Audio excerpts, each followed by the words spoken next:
What wonders? This is Mary Blas BERBOSIDAD speaking, and for today's video, I'm gonna discuss about the assigned sigma notation and tell you how I came up with those answers. Buckle up your seats, learners, because I'm gonna tour you to the world of sigma notations. So for the first notation, we have the summation of n squared plus 2 times the quantity of 2n minus 1, where n is 0 up to 20. So since the start is 0, we're going to substitute 0 to the expression. We're gonna have 0 squared plus 2 times 0 minus 1. This will give us 0 plus 2 times negative 1. Hence, the value will be negative 2. Since we have negative 2 as the first term of the sequence, we're gonna proceed to answering the others. Since we have n squared on the expression, we can use the shortcut form, which is n times n plus 1 times 2n plus 1 divided by 6. Substituting the values of n, we're going to have 20 times 21 times 41 divided by 6. The answer for that is 2,870. So the value of our n squared now is 2,870. Again, we will keep that in mind because later we will use that again. So next thing we're going to do is that since we have 2 times 2n minus 1, we can simplify it using the distributive method. 2 times 2n is 4n, and 2 times negative 1 is negative 2. So we have here now 4n minus 2. Using that, we will first find the value of 4n.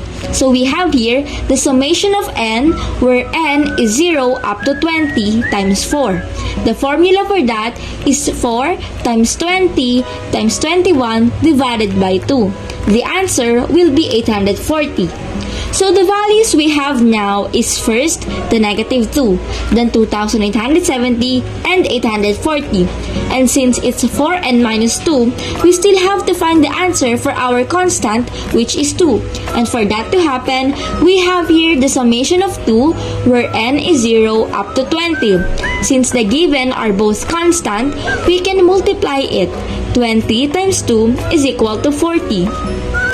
With those values acquired, we're going to perform the indicated operation on the original expression of our sigma notation.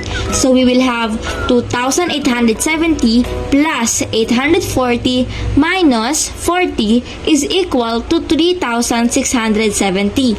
And we will also add the value of 0, which is negative 2. 3,670 plus negative 2 is 3,668.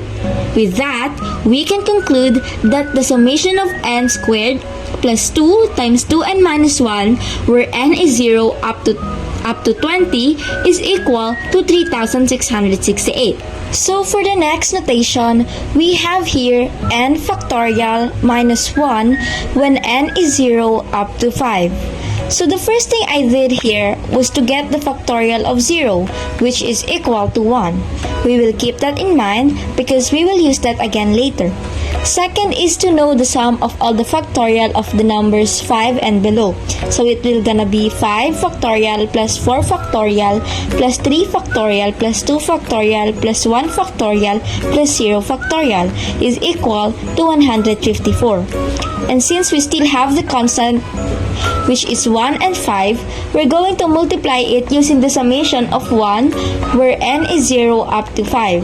1 times 5 is equal to 5, and 5 plus 0 factorial is 6. Since the original expression of the notation is n factorial minus 1, we will use that as a guide. So we will have 154 minus 6 is equal to 148. Hence, the summation of this sequence is 148.